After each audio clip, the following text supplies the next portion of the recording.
Bismillahirrahmanirrahim. Assalamualaikum warahmatullahi wabarakatuh.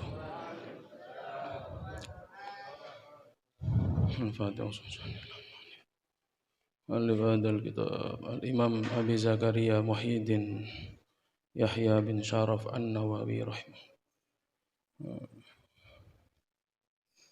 Wa ila hadratin Nabi Mustafa Muhammadin.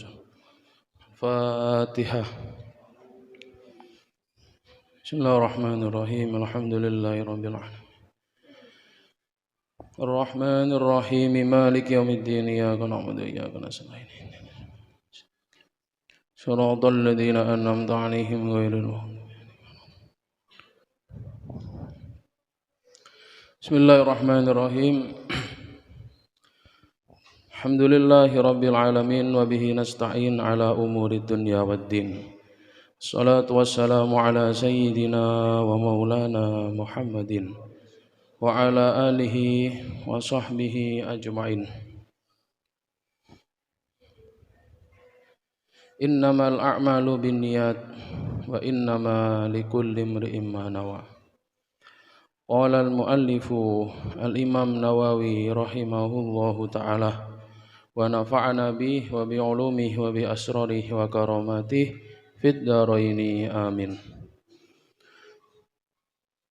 Sedanten para bapak, para ibu, adik-adik sekalian kang mugi-mugi angsal rahmati Allah Subhanahu wa taala. Didadosaken sedanten tiang-tiang ingkang dipilih dados umat pilihan Kanjeng Nabi Muhammad sallallahu alaihi wasallam. Alhamdulillah,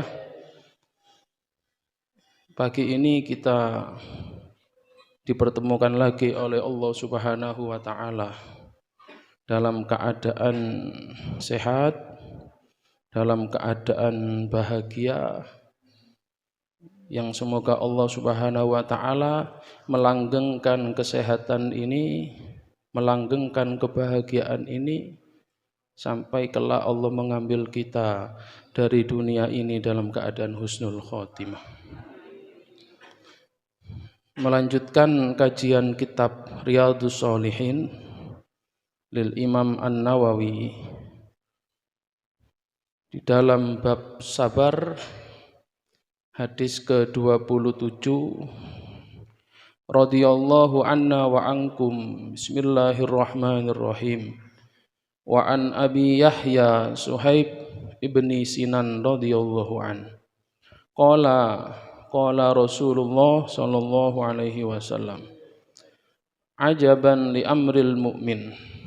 Inna amrahu kullahu lahu khairun wa laysa dzalika li ahadin illa lil mu'min. In asabathu sarra'u syakara fakana khairan lah wa in asabathu dharra'u sabara fakana khairan lah. Rawahu Muslim. Riwayat saking Suhaib bin Sinan, Kanjeng Nabi Muhammad sallallahu alaihi wasallam bersabda dalam hadisnya, ajaban li amril mu'min, sangat mengherankan sekali keadaan orang-orang iman. Sesungguhnya setiap keadaan, semua keadaan orang beriman itu khairun, walaisa dzalik, tidak ada yang selain khairun, semua khairun. Dan itu hanya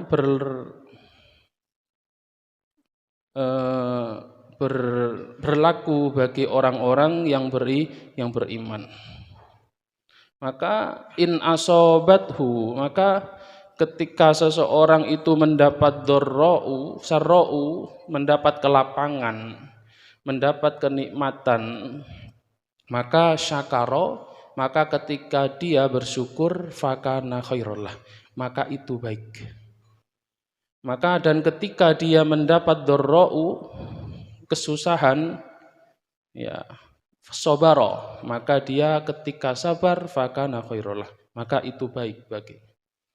Maka ketika kita pertimbangkan, bandingkan antara Allah Ta'ala memberikan kita nikmat dan Allah Ta'ala memberikan kita musibah, ternyata kira-kira luwe kata pundi?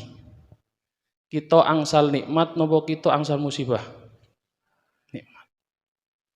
Wa in ta'uddu nikmatallahi la tuhsuha. Entawani Gusti Allah.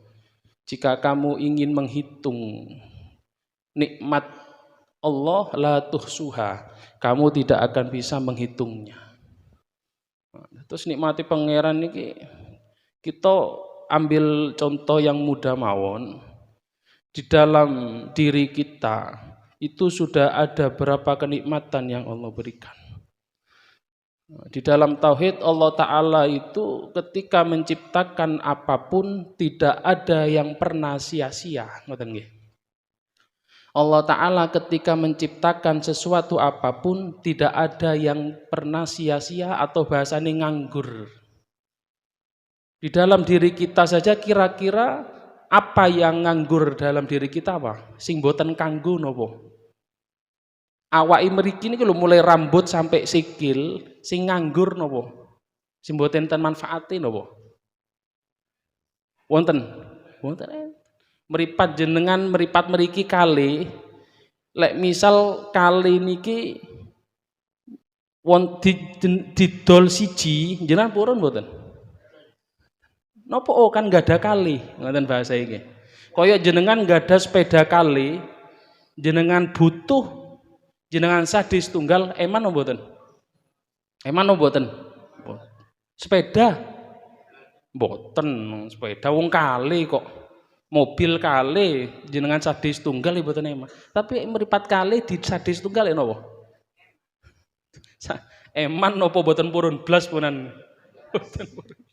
Meskipun butuh yatra mboten kira ngedol. Dan iku lho nikmati pangeran ngoten niku mboten saged dibandingkan kali musibah sing diparingi Gusti Allah. Mboten sebanding ngoten nggih. Kathah kenikmatan sing wonten yang kita bawa setiap hari di dalam fisik kita yang ternyata kita ini sangat berat ketika itu hilang. Nah, maka Allah Ta'ala itu tidak pernah menciptakan sesuatu apapun yang sia-sia atau nganggur. Semua ciptaan Allah pasti bermanfaat. Beda dengan ciptaannya menungso benten. Menungso sepeda iki duduk krono bodine sing gara iso mlaku tapi mesine tok. Bodine iku damel napa? Cek ketok ketinggal api kan biar kelihatan bagus, lebih mahal, sepeda lebih mahal, lebih bagus bodinya karena lebih mahal. Mahalnya bukan mesin tapi di bodi yang paling utama. Model koyok Rossi, wah sepeda ini larang nih. Sing cc ini sampai 1000 larang tambah. Niku kan hanya tapi lek melampai dengan sepeda sing cc piro tetap melaku sepeda mulai sepeda listrik melampau mboten cc ini. Listrik sepeda listrik wonten cc ini mboten. Mboten enten melampau mawon. Napa mesin ini kan hiasan lintune niku yang lain selain mesin itu hiasan. Tapi dalam diri kita tidak ada hiasan ternyata semua itu kebutuhan. Napa mawon tutupe meripat jenengan kinten niki hiasan napa kebutuhan? Tutup niki lho. Hiasan apa kebutuhan? Kebutuhan. Mboten enten tutupe kelilipen tok mboten. Mboten saged tilem, mboten saged merem. Wong niki ancen sanes hiasan tapi mboten ketika ini tidak ada terlihat jelek. Jadi Allah menciptakan kebutuhan sekaligus sebagai hiasan. Ketika Allah Ta'ala menciptakan telinga ini orang mendengar itu karena pemberian Allah apa karena telinga? Misal orang tidak ada telinga niki tapi Allah Ta'ala berkehendak untuk mendengar, bisa napa boten mendengar? Bisa. Tapi apik boten? Ngoten lho. Niki roto apik boten? Boten. Boten pisan nggih. Berarti kebutuhan sekaligus sebagai hiasan. Agar orang itu berpikir dengan logika. Allah Ta'ala damel niki kersane menungsone mikire logika. Oh, arek iki krungu soalé ana kupingi. Tapi Allah Ta'ala bisa menciptakan pendengaran tanpa telinga. Tapi Allah Ta'ala menciptakan sesuatu juga dengan kersane masuk akal, ngoten lho. Oh, berarti wong iki duwe lisan, iso ngomong soale wonten lisan. Tapi misal menungso boten gadah lisan, saged boten lek pangeran ngersakaken ngomong? Saged. Wong pangeran niku sing maringi. Maka pemberian pendengaran, penglihatan, berbicara itu kita tidak sadar bahwa itu adalah pemberian. Kenapa? Karena kita tidak pernah merasakan kapan teko iso ngomong mboten nate. Mboten nate kita ini ngerasa kapan kerungu niki teko dugi pangeran mboten pernah. Wis moro wonten kupinge, moro gede ana wong ngomong kerungu ngoten. Moro-moro iso ngomong lari alit niku lho mboten kira krasa kapan tekone mboten nenten. Nggih. Dados alat-alat telinga, mata itu adalah wasilah yang menjadikan kita bisa berbicara. Tapi bukan penentu kita bisa berbicara. Wonten tiyang sing gadah meripat, punya mata tapi tidak bisa melihat. Ada orang yang punya lisan, mulut, bibir tapi tidak bisa berbicara. Ada orang yang punya telinga tapi tidak bisa mendengar. Itu bukti bahwa Allah Ta'ala itu menaruh kenikmatan di dalam telinga, yaitu untuk mendengar. Itu kenikmatan yang tidak bisa kita tukarkan ternyata. Kita di dalam tubuh kita punya ginjal 2 kan ngoten. Ginjal kali niki lek disades tunggal purun mboten. Larang ternyata ginjal. Ternyata penjual ginjal ku mahal. Padahal orang masih hidup meskipun lemah tapi mboten kira purun ngedol ginjal. Ya opong dol ginjal, eman ta, yo eman nemen ternyata. Padahal dibeli miliaran pun tidak mau. Itulah bukti bahwa pemberian atau ciptaan Allah yang ada di dalam diri kita itu selain bagus juga tidak bisa ditukar dengan tidak bisa tukar dengan ya, maka dari itu ketika orang membandingkan antara nikmat dengan musibah, ternyata jauh sekali. Kenikmatan jauh diberikan oleh Allah daripada musibah. Dalam musibah Allah Ta'ala berfirman, la yukallifullahu nafsan illa wus'ah. Ketika Allah berbicara tentang nikmat, Allah Ta'ala berbicara tidak bisa kamu menghitung nikmatku. Tapi ketika Allah berbicara musibah, Allah Ta'ala mengatakan, saya tidak akan memberikan kamu beban yang di luar batas kemampuanmu. Niku lho, rahmati pangeran ngoten. Kalau berbicara nikmat, Allah Ta'ala tidak pernah menghitung, tidak pernah kalkulasi sapiro nikmatmu sing tak kei boten. Tapi ketika berbicara beban, Allah Ta'ala memikirkan kita. Kita diberikan beban sesuai dengan kemampuan. Wongko wonten tiyang nun sewu sampai bunuh diri karena tidak beban boten kira niku secara akal boten pasti mampu. Wong Ta'ala dipun dawuh la yukallifullah nafsan illa wus'aha. Lek wonten sampai tiang bunuh diri lah niku boten kira gara-gara beban boten. Ketika orang niku berpikir tentang musibah yang besar, maka pikiran dia kosong, setan melebet dan meriku. Setan itu masuk ke dalam pikiran-pikiran orang yang kosong. Ngelamun ngoten nggih. Masuk, ayo wis gawe apa urip pun. Bebanmu koyo ngene akene wis mencolot. Oh. Ten Malang kan mencolot kalau nggih. Ten niku jembatan napa niku? Suhat nggih insyaallah. Mencolot. Lari mahasiswa nggih. Napa bebane arek umur mahasiswa niku napa? Dibanding jenengan bebane kata pundi? Napa niku orang bunuh diri niku mboten kuat iman napa karena beban yang besar? Mboten kiat iman, mboten sanes beban. Wonten umur 80 bebane kata nggih semangat uripe. Lah niki sik mahasiswa, bebane napa? Sampun wani mencolot pun anas. Pun sia-sia amale pun ketika orang sudah bunuh diri ini amale pun sia-sia. Dia berarti dia tidak pernah mengaji, mboten nate derek ngaji, lek wong derek ngaji santri mboten kira santri bunuh diri mboten kira. Tiyang sing aktif ngaji mboten kira sampai ngelakoni niku, ngoten bahasa nggih, tidak mungkin. Tidak ada ceritanya seorang santri tidak kuat beban bunuh diri, mboten. Tidak pernah itu terjadi. Kenapa? Karena dia sudah dimasuki oleh ilmu-ilmu kebaikan. Mugi dijauhkan dari hal-hal yang seperti itu. Kita, anak-anak turun kita, mugi diselamatkan dari orang yang tadi itu dikatakan putus asa dari rahmat dan nikmat Allah Subhanahu wa taala. Maka dari hadis ini kita bisa mengambil kesimpulan bahwa kenikmatan yang diberikan Allah Subhanahu wa taala sangat jauh lebih besar dibandingkan musibah yang diberikan oleh Allah Subhanahu wa taala. Maka ketika seseorang mendapat musibah apapun itu, kemudian dia bersabar, maka Allah taala mencatat kebaikan baginya. Maka bersyukur ini kita mulai dari hal-hal kecil. Agar terbiasa bersyukur dimulai dari hal kecil.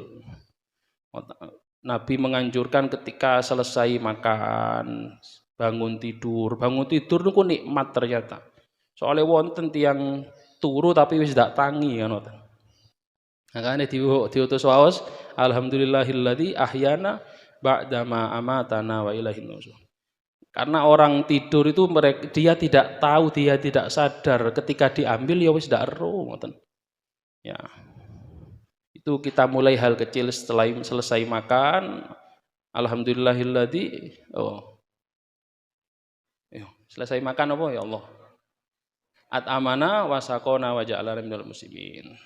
Niku memulai bersyukur dengan hal-hal kecil yang terjadi kepada diri kita. Kemudian hadis selanjutnya wa an Anasin radhiyallahu an qala lamma thaqulan nabi sallallahu alaihi wasallam ja'ala yataghashahul karbu faqalat Fatimah radhiyallahu anha wa karba abatah faqala laisa ala abiki karbun ba'dal yaum falamma mata qalat ya abata ajaba rabban da'awah ya abata jannatul firdausi ma'wah ya abata ila jibril nan'ah falamma dufina qalat Fatimah radhiyallahu anha atabat anfusukum antahthu ala rasulillahi sallallahu alaihi wasallam at-turaba rawahul Bukhari. Riwayat dari sahabat Anas bin Malik radhiyallahu an. Beliau menceritakan tentang ketika Nabi Muhammad merasakan berat ketika sakaratul maut. Jadi Nabi Muhammad ketika sakaratul maut, Nabi Muhammad berkata kepada malaikat Israel, seperti inikah rasanya sakaratul maut? Padahal ini Nabi Muhammad merasakan sakit ketika sakaratul maut. Padahal malaikat Israel berkata, wahai Rasul, ini adalah satu-satunya sakaratul maut yang saya paling pelan mengambil jenengan. Tapi Nabi Muhammad masih mengatakan, begini sakitnya sakaratul maut. Insyaallah. Tapi hadis yang wonten hadis sing insyaallah teksnya lupa yang artinya ngeten. Ya Allah, jenengan Nabi berkata ketika sakaratul maut, jenengan tumpahkan semua sakitnya sakaratul maut umatku kepadaku. Nah, niku hadisnya ketika dalam pandangan hadis, hukum hadis, niku hadisnya antara sangat lemah, sangat doif dengan maudhu. Tapi misal Nabi tidak mengatakan itu pun Nabi sudah sangat sayang kepada umatnya, ngoten lho. Hadis itu ngoten nggih, yang mengatakan bahwa Nabi menanggung semua sakaratul maut umatnya, dan ketika umatnya sakaratul maut semua mudah. Niku hadisnya antara doif, lek wonten ilmu hadis wonten sahih, wonten hasan, wonten doif, wonten maudhu. Hadis ini sangat doif, antara sangat doif dengan maudhu. Maudhu niku palsu. Tapi misalkan Nabi memang boten dawu ngoten, tapi Nabi sayangi ten umat itu pun nemen ngoten Pak. Tidak perlu ada kalimat itu, Nabi sudah sangat sayang, cinta kepada umatnya. Yang intinya sakaratul maut wonten tiyang waduh wong iku matine gampang. Gampang kan dalam logika kita, tapi sakitnya sama, sakit. Wong Nabi mawon sakit. Nabi itu sebelum wafat, Nabi itu merasakan sakit, merasakan gerah-gerah sakit nggih. Pak Nabi ketika ada sahabat penjenguk Nabi Muhammad, Nabi Muhammad sedang memakai selimut. Selimutnya Nabi Muhammad dipegang niku panas. Saking teko panasnya Kanjeng Nabi pas niku.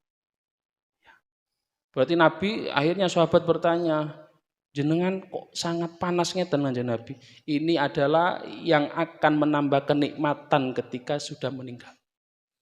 Adalah sakit yang luar biasa. Wonten kadang tiang badhe sedo, gada masyaallah lorone nemen ngoten nggih. Akhirnya wafat. Itu bisa menggugurkan beberapa dosa.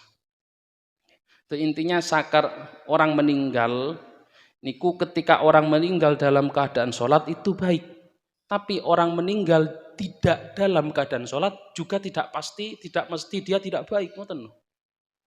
Oh berarti ki wafate pas turu, waduh elek berarti, oh boten, boten nggih. Oh iki wafate pas numpak sepeda terus wafat berarti elek, boten. Kebiasaane sepedaan berarti waduh ditepak-tepakno ngoten nggih. Orang meninggal dalam keadaan sujud itu baik, tapi yang meninggal tidak dalam keadaan sujud juga tidak pasti dia jelek, ngoten. Tidak, boten ukuran. Tapi dungane mriki donga mati pas salat, mati pas ngaji. Tapi yang meskipun tidak wafat dalam keadaan itu juga tidak dijamin dia baik, dia jelek, ngoten. Itu sami mawon. Yang intinya penjelasan ini sakaratul maut niku semua merasakan sakit. Sakit yang mana orang tidak tahu sakit itu, ngoten nggih. Wong boten krasa, tapi ketika ditarik ruh niki sing dipisah bukan kulit dari badan tapi ruh dari badan. Ruh niki mulai sikil sampai sirah niki wonten ruhe, ditarik ngoten, lorone mulai nisor kan. Ditarik ini ku mendur, sikil tarik ngoten nggih. Sampai medal ten sirah, boten ditarik menisor, tarik mendur bahasane ngoten. Nggih. Boten mulai endas sampai sikil boten. Nek tiyang sakaratul maut, lek pun sikile adem berarti sikile pun mati. Wonten adem besi anyep. Nggih. Nuntun tiyang sakaratul maut niku boten usah dawa-dawa kan perintah. Cukup Allah. Terus pas kadang tiyang ini ngeten nggih. Ketika derek nuntun sakaratul maut, terus orang yang sakaratul maut tidak bisa mengucapkan, meniru apa yang dia omongkan. Boten ngomong Allah mek akhirnya wong cerita yo, waduh wangil kon maca Allah. Wis iki jan suul khotimah temen. Wis cek gampange suul khotimah. Lek macane ten ati ya napa? Trima napa mboten? Nrimo. Mosok kudu dik lambe ngoten nggih mboten. Nggih. Gara-gara ceritane masyaallah punan nggih. Dituntun Allah padahal mek titik lafate Allah. Iku ndak iso nirokno. Sakaratul maut mboten gampang nggih lek sak mangke nuntun Allah. Sakaratul maut mboten gampang nggih. Dia sudah merasakan sakit tadi niku lho. Ya. Nah, hadis niki menceritakan tentang bagaimana Nabi Muhammad ketika sakaratul Akhirnya Sayyidah Fatimah berkata wa karba abata ngoten. Cek sakit dengan ini koyok sambate sakit temenan nggih, sakit temenan nggih, Bah, sakit temenan nggih. Padahal Nabi niku Sayyidah Fatimah ketinggal Kanjeng Nabi kok sakit temen ngoten. Akhirnya Kanjeng Nabi jawab sabar berarti kan niki. Laisa ala abiki karbun ba'dal yaum. Setelah ini tidak ada karbun kesakitan setelah hari saya meninggal. Nabi Muhammad jawabnya, setelah ini ayahmu wahai Fatimah tidak akan merasakan kesakitan kembali. Ini adalah kesakitan terakhir. Maka maka ketika Nabi Muhammad wafat, qalat maka Sayyidah Fatimah berkata, ya abata, wahai ayahku, ajaba rabban da'ah, kamu telah memenuhi panggilan Tuhanmu. Ya abata, wahai ayahku, jannatul firdausi ma'wah, jannah surga firdaus adalah tempatnya. Ya abata ila jibrilanan kepada malaikat Jibril akan saya sampaikan salamnya. Nabi wafat hari Senin, kemudian di dalam riwayat mengatakan Nabi wafat niku Senin siang, Senin siang nggih. Siang niku lek ten Indonesia jam pinten? 10 sampai berapa? 12. Sampai 12 antara niku.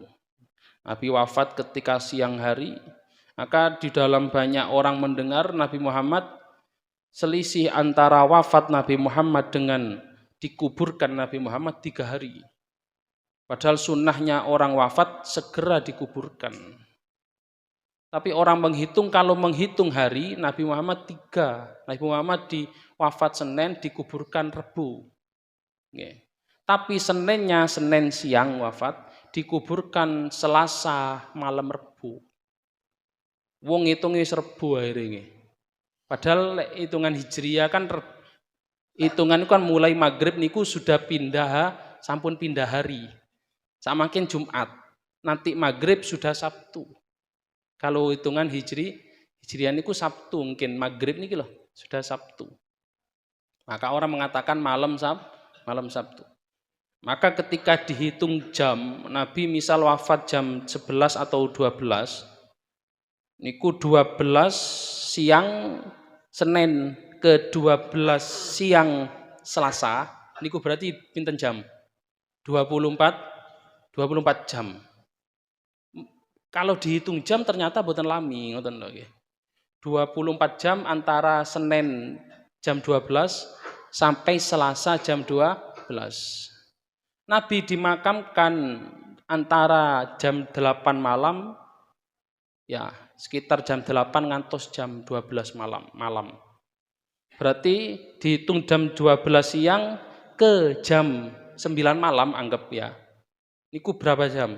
6, 7, 8. 8 tambah 12 berapa? 8 tambah 24, 34 ya, 34 jam. 8 ke 24, 34, 34. 32, nggih, 32 jam. Ternyata Nabi wafat sampai dimakamkan, kalau dihitung jam ternyata boten lami, hanya 32 jam sekitar, boten pas nggih sekitar. Tapi kalau menghitung hari, Nabi wafat 3 hari dimakamkan. Wafat Senin dimakamkan Rabu, hitungan hari 3. Tapi hitungan jam hanya 32 kira-kira perkiraan, sekitar 32 jam. Berarti boten sampai 2 hari, hanya 1 hari setengah. Yeah. Nabi lama dimakamkan itu sebabnya diantaranya adalah karena sahabat ini bingung. Nabi wafat ini kacau, pikiran sahabat ini bingung. Sekelas Sayyidina Umar pun beliau tidak percaya ketika Nabi wafat. Yang terlihat kuat ketika Nabi wafat adalah Sayyidina Abu Bakar, tapi beliau pun masih bingung, padahal sudah terlihat sangat menerima. Sahabat lainnya bingung, ya apa iki? Dikuburno ya apa iki? Dikafankan dengan apa? Dengan kain kafan biasa apa bagaimana? Apa dengan bajunya? Ini Nabi Muhammad ngoten. Nggih. Pantese ya apa ngoten lho nggih. Sahabat dibingungi pantese napa niki sing wafat Nabi ini. Akhirnya bingung sahabat karena bingung ditinggal Nabi masih nanti dikuburkan. Dikei kafan ya opo pantese Kanjeng Nabi ya napa kan ngoten nggih. Nah, akhirnya lamanya itu sampai 30 sekitar 32 jam. Akhirnya ketika Nabi wafat falamma dufina, maka Nabi dikuburkan oleh sahabat. Di antara yang menguburkan Kanjeng Nabi adalah sahabat Anas bin Malik. Dikuburkan ini maksudnya ketika diuruk. Kanjeng Nabi ketika tanahnya, kuburannya selesai disiapkan, kemudian badhe mau diuruk. Sayyidah Fatimah niki dawuh, atobat anfusukum antahsu ala Rasulillah at-turaba. Sayyidah Fatimah dawuh, kamu semua yang menguburkan ini kok bisa sampai hati memendam Kanjeng Nabi di dalam tanah, kok nutuk awakmu ya ngoten Mas Jawa ning. Kok iso mampu awakmu iki nguruk kuburan Kanjeng Nabi ngoten ya. Yang termasuk sing apa niku sing balekaken lemah ten kuburan niku sahabat Anas bin Malik. Jadi Fatimah, kok awakmu kok nutuk, kok sampai hati kamu ini nguruk tanah nang kuburan Kanjeng Nabi. Saking teko susahe Sayyidah Fatimah delok sahabat Kanjeng Nabi diuruk kok iso sahabat iki.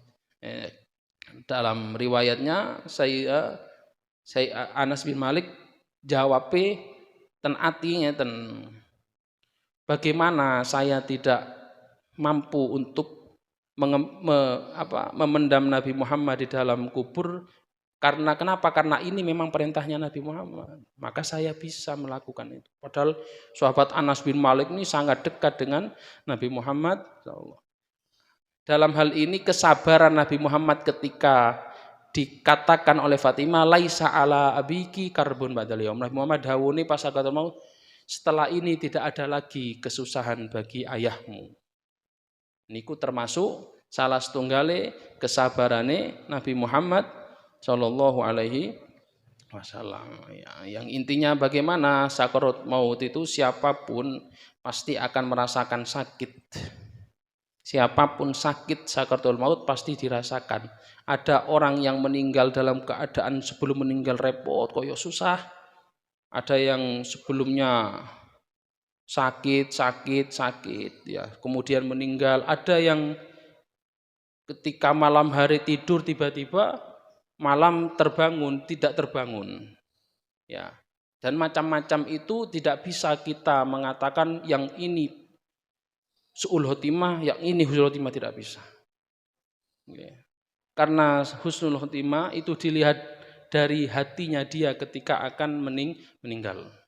Ketika dia dalam hatinya mengucapkan banyak kebaikan, menyebut kebaikan-kebaikan, berarti dia husnul khotimah. Tapi kita tidak tahu dia mengucapkan apa tidak. Maka kita tidak boleh mengklaim bahwa oh iki mati ini elek iki. Buktine apa mati ini udah pas sholat iku. Oh elek berarti.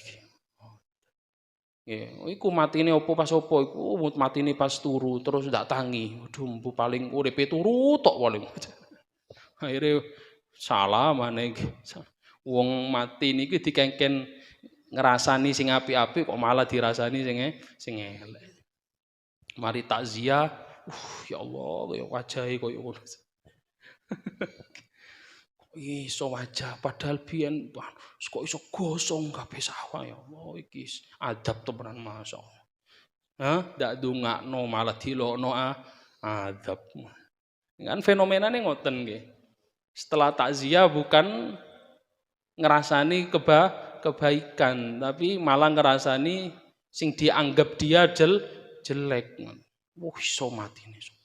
koyo ndak mampu apa-apa wis turut tok wis dak tau salat paling eleh wis diarani ndak tau salat. Cek akene salahne wong iki ngoten nggih.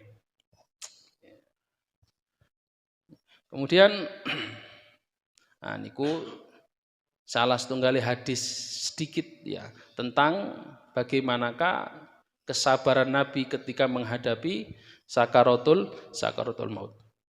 Kemudian hadis selanjutnya wa an Abi Usamah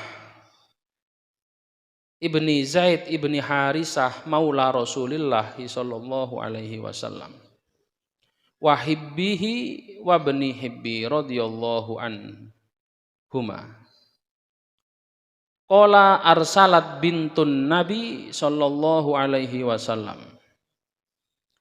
inna bni qadistuhdira fashhadna fa arsala yakri'ukas salam wa yaqul innallaha ma akhadha wa lahu ma a'ta wa kullu syai'in indahu bi ajalin musamma fal tasbir wal tahsib fa arsalat ilaihi tuqsimu alaihi layatiyannaha faqama ma'ahu Sa'd bin Ubadah wa Mu'ad bin Jabal wa Ubay bin Ka'ab wa Zaid bin Sabit wa rijala radhiyallahu anhum farufi'a ila Rasulillah sallallahu alaihi wasallam as-sabiyyu fa'aqadahu fi hijrihi wa nafsuhu taqaqa'u fafadat ainahu faqala Sa'ad ya Rasulullah ma hadha faqala hadhihi rahmatun ja'alaha Allah ta'ala fi qulubi ibadihi wa fi riwayatin fi qulubi man sya'a min ibadihi wa innama yarhamullahu min ibadihi ruhama muttafaqun alaih.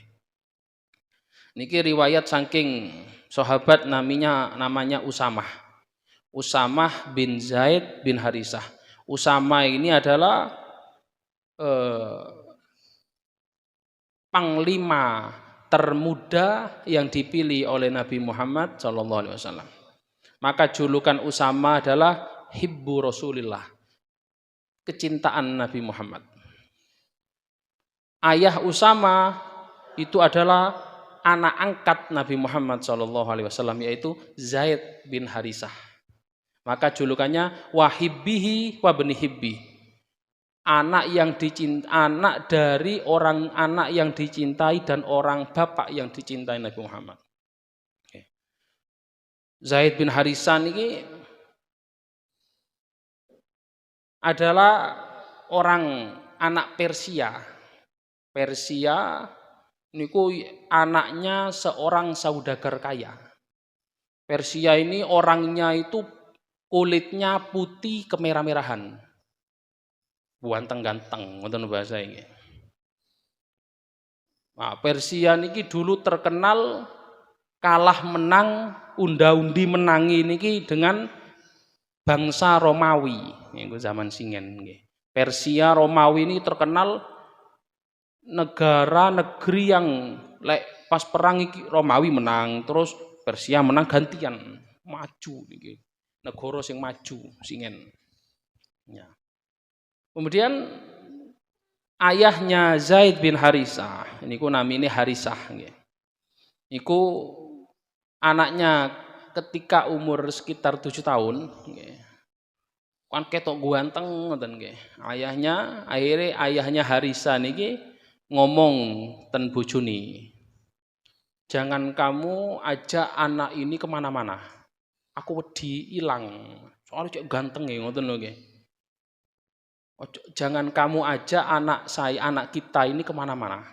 Wis delen di omah, lek awakmu metu-metu, aja dijak arek iki. Pesene ayahnya Zaid. Ya. Akhirnya suatu hari ketika ayahnya ini pergi berdagang ke luar negeri. Kemudian si istri ini ingin keluar, ingin medal. Bahasa sak mungkin shopping, shopping nang mall-mall ngoten nggih, mlebu mall, metu mall, ndak tumbas apa kadang nggih. Hah? Nggih, mlebune suwe, kadang milih kelambi suwe tiyang wedok kan nggih. Suwe, sing tumbas mek siji. Metu mulai jam 09.00 sampai asar zuhur, sing tumbas oleh mek siji. Coba lek wong lanang suwe sakono oleh wakeh temenan nggih. Itu oleh milih didelok iki diskon 50%. Bahasa samaken ngoten nggih. Akhirnya si istri ini karena jiwa kewanitaannya nggih, ndang kepingin shopping, ngoten bahasa iki, ndang kepingin belonjo. Akhirnya anaknya ini lupa dengan pesan suaminya, anaknya diajak keluar ke pusat perbelanjaan. Singen ten pasar berarti nggih.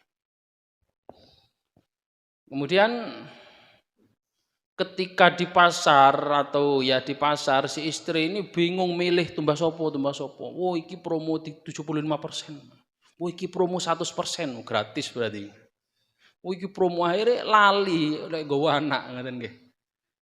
Lupa kalau sedang bawa anak, lali lek gawa anak. Akhirnya ketika sudah wis dijupuki kabeh sing promo persen 70%, eling, duh anakku nanti hilang anaknya. Karena gara-gara napa, Pak? Bingung milih sing diskon niki lho. Akhirnya anaknya, waduh anakku. Ternyata Zaid bin Harisa diculik. Ya. Kemudian oleh penculik, singkat cerita, Zaid bin Harisa ini dibawa keluar Persia, luar negeri. Singen kan wonten sistem perbudakan. Jual iku bukan dijual, maaf boten damel kejelekan, tapi dijual untuk dipekerjakan. Berapa harganya iki? Orang yang badannya kuat, yang wong dempal, iku tambah larang rego lek singen. Ngoten lho, budak ngoten. Ya, nggih kados sapi. Tambah api tambah larang, nggih. Budak iku koyo sami kali hewan nggih persis. Apa jare wonge sing duwe kate dipateni ya ndak apa-apa. Nggih. Kate diapakno meneng-meneng dijojo linggis ya ndak apa-apa. Mboten hukum budak niku singen. Nabi datang untuk menghapus niku. Pembantu dengan budak berbeda. Lek pembantu masih ada hak hukum. Pembantu disakiti, didolimi bisa lapor ke polisi. Tapi dulu mboten enten lapor ndak ono wong ki padha hewan. Hewan diapakno kan bojare sing duwe. Akhirnya Zaid bin Harisa ini dibawa oleh yang penculik tadi ke luar negeri, keluar Persia. Akhirnya dijual ke beberapa negara, dijual ke sini, jual sini, ngoten nggih. Jual ke sini. Akhirnya Zaid bin Harisa ini sampailah ke tanah Mekah. Kan si alit niki mboten saged kerja. Isone wis digawe anak ngono ge bareng ndek omah, ngoten to. Akhirnya sampailah Zaid bin Harisa ini ke tanah Mekah. Dan ketika itu Nabi sudah menikah dengan Sayyidah Khadijah. Ya. Baru menikah dengan Sayyidah Khadijah. Dan Sayyidah Khadijah ini adalah 10 orang terkaya ten Mekah. Akhirnya tahu kok ono arek lucu ngoten nggih. Putih, kulitnya abang, putih, lucu si cilik umur 7 tahun, 8 tahun mungkin ya. Khadijah akhirnya membeli Zaid bin Harisah. Ngoten lho ceriyose. Ceritanya seperti itu alurnya. Membeli Zaid bin Harisah, kemudian setelah membeli dia hadiahkan kepada Nabi Muhammad SAW. Niku hadiah dari Sayyidah Khadijah kepada Nabi Muhammad. Ya. Kemudian ketika sampai di hadapan Nabi Muhammad, maka Nabi Muhammad berkata kepada Zaid bin Harisah, "Anta hurrun liwajhillah." Kamu sekarang saya merdekakan karena Allah. Langsung dimerdekakan. Jadi Nabi boten purun budak. Ya, akhirnya dimerdekakan. Sekarang kamu merdeka, kamu mau melakukan apapun itu terserah kamu. Ya. Dan saya angkat juga kamu menjadi anak angkat saya. Maka nama ini Maula Rasulillah. Anak angkat Kanjeng Nabi. Ya. Kemudian setelah Zaid bin Harisah lama hidup dengan Nabi, jelasnya kerasan, nek kali Kanjeng Nabi kerasan. Akhirnya suatu hari datanglah ayahnya dengan pamannya ke Mekah, mendengar bahwa anaknya ada di rumahnya orang yang paling baik. Nabi dereng dados Rasul sasian. Ada di rumah Muhammad orangnya itu baik sekali, amanah, jujur. Akhirnya Zaid bin Harisah ayahnya datang ke rumah Nabi bersama paman dari Zaid bin Harisah, namanya Amr. Kemudian dan ketika itu Nabi belum diangkat menjadi Rasul. Akhirnya datanglah Harisah kepada Nabi Muhammad. Harisah mengatakan, wahai Muhammad, saya kesini datang tujuan saya untuk mengambil anak saya. Berapapun harga yang kamu patok, saya akan beli. Jenenge wong sugih, saudagar kaya Harisah. Harisah ketika Zaid hilang ki susah nemen wis pokok sampai ono sing sampai ketemu tak bayar piro saja lho. Akhirnya loh Nabi Muhammad, siapa anakmu? Zaid. Benar anakmu Zaid bin Harisah? Ya benar wahai Muhammad. Pasti diceluk Muhammad wong dadi rasul nggih. Akhirnya oh iya itu Zaid sekarang dia masih bermain. Tunggu di sini. Nanti bagaimana? Tunggu saja. Akhirnya Zaid ayahnya menunggu. Kemudian Nabi Muhammad berkata kepada Harisah ini, begini, saya akan menawarkan sesuatu yang lebih baik dan lebih mulia dari tawaranmu. Ya, begini, seandainya nanti Zaid ini datang, nanti saya akan memberikan pilihan kepada Zaid. Kira-kira dia memilih saya atau Anda? Jika dia memilih Anda, bawah Zaid tidak usah bayar.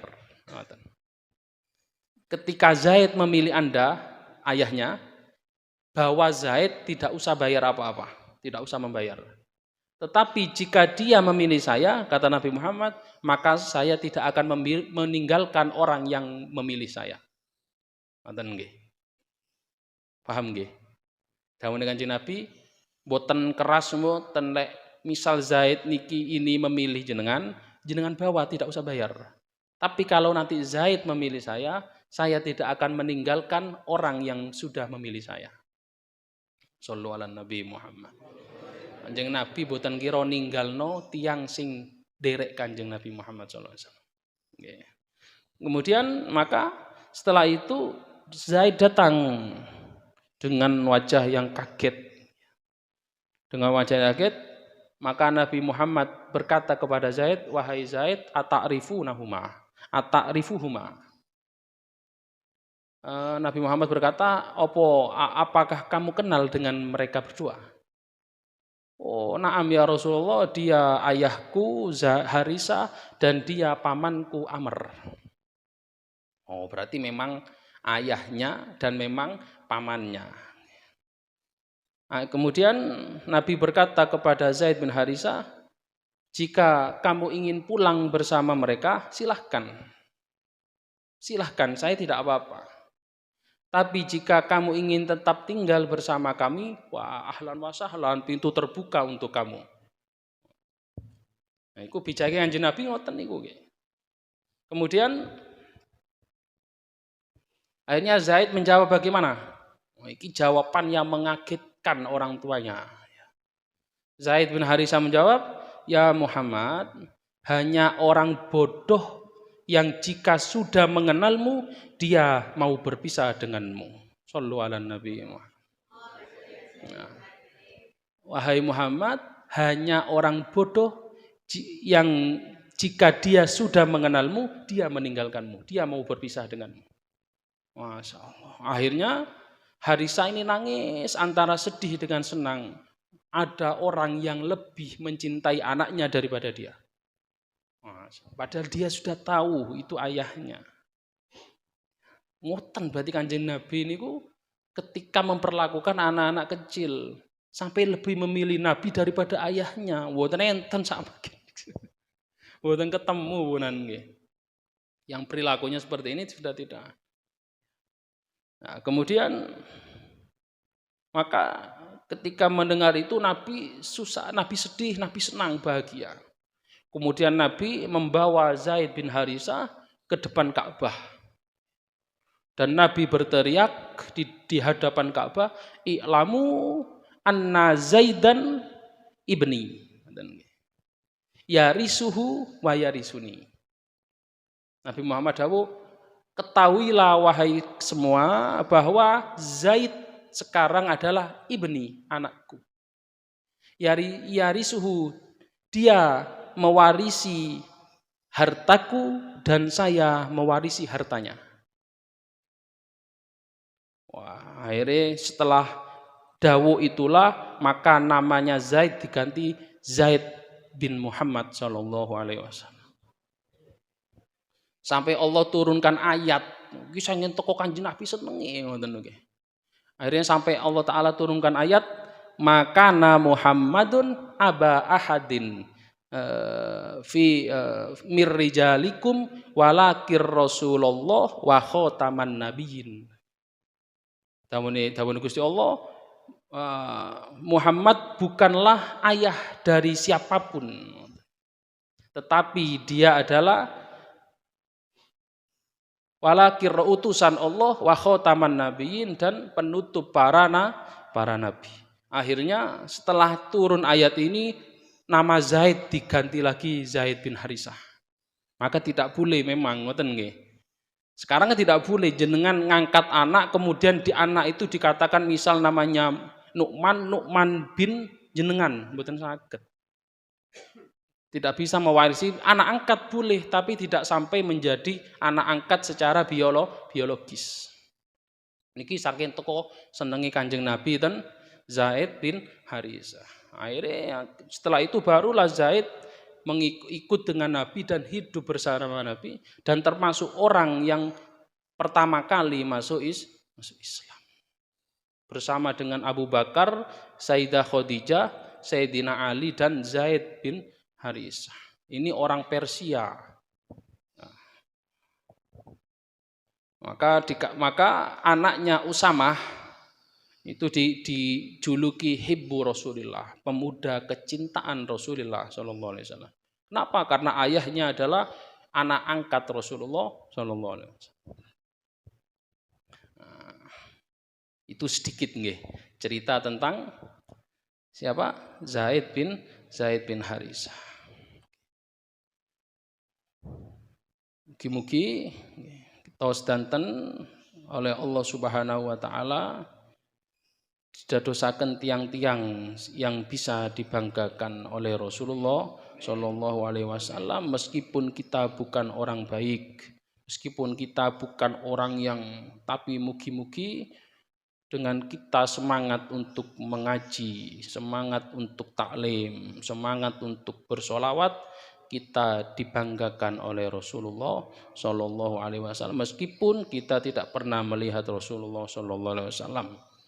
Karena Nabi mengatakan kita bukan sahabatnya, tapi kita adalah saudaranya Nabi Muhammad SAW. Saudara yang dirindukan oleh Nabi Muhammad, yang mana zaman kita tidak pernah melihat Nabi, tapi kita beriman kepada Nabi Muhammad SAW. Semoga Allah Ta'ala menguatkan iman kita, menguatkan Islam kita, menyelamatkan iman-iman akidah anak-anak turun kita, sampai Allah mengambil kita semua dalam keadaan terbaik husnul khotimah. Amin. Amin ya rabbal alamin. Wallahu a'lam bishawab. Astaghfirullah. Astaghfirullah minal khat. Rabbi zid ilma ووافقني قولا أستغفر رب الخطايا أستغفر الله من الخطايا ربي زد علما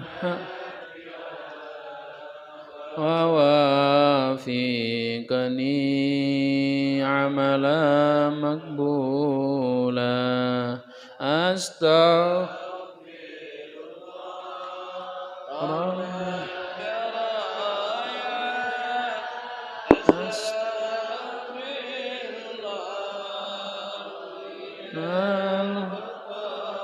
يا ربي زدني علما نافعا ووافقني عملا ووافقني